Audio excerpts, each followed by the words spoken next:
Colorado primary and the extremism test for both parties, SONDERMANN. By the time this column is read, the June 25th election day will be but 3 weeks out.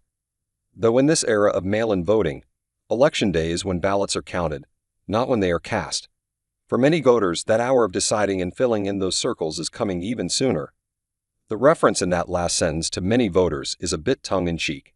The notion of holding an election by which each party selects its nominees in the doldrums of early summer is not exactly designed to promote high turnout.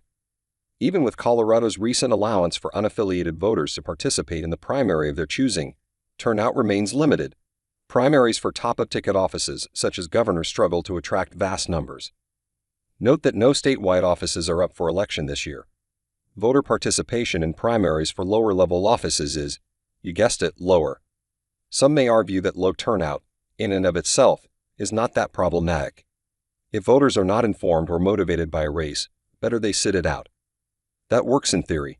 However, its practical effect is to hand over still more influence on the loudest, angriest types on both sides of the aisle. If you are looking for explanations for the ever-increasing polarization that defines our politics, low participation primaries are high on that list. Couple such low turnout with the sad fact that a vast number of districts are non-competitive, meaning that whoever wins the primary effectively wins the seat, and you have an even fuller explanation for our political dysfunction. My premise is straightforward.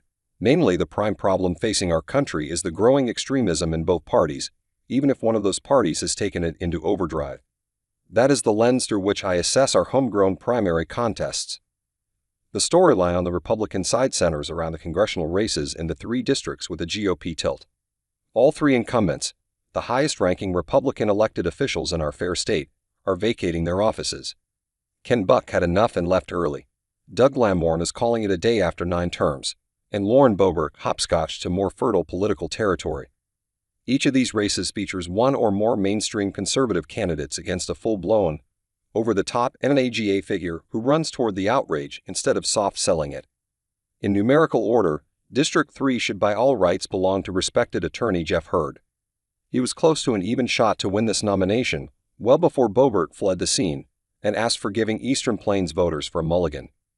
Hurd is opposed by a total of 5 other GOP candidates, most prominent among them Ron Hanks, fresh off being on-site for January 6 and a campaign commercial in which he shot up an office copier that he pretended was a voting machine. For real. Congressional District 4, Boebert's newly discovered turf, finds her facing off with 5 other Republicans, including Deborah Flora, Jerry Sonnenberg, Mike Lynch, and Richard Holtorf. Give any of them, most plausibly Flora or Sonnenberg, a one-on-one matchup and Boebert could well be defeated. But that would be too logical. Republicans, being Republicans, cannot or won't get out of their own way. In a fractured field and with Donald Trump's endorsement, Boebert likely coasts to victory. If she pulls off her district switching caper, that story could be headlined, The Queen's Gambit. The site of the head-to-head contest is CD5 in and around Colorado Springs, where State GOP Chair Dave Williams faces longtime conservative radio talker Jeff Crank. Williams has found nothing wrong with employing all the assets of the state party on his behalf. He could teach the disgraced Bob Menendez a thing or two about self-dealing. Were Republican voters, with a few unaffiliated types joining them, to select the 2 Jeffs, Hurd and Crank, along with, say, Flora, it would provide a sign of rebirth and serious purpose. It would offer at least a start down the long road of making Colorado again a competitive 2-party state.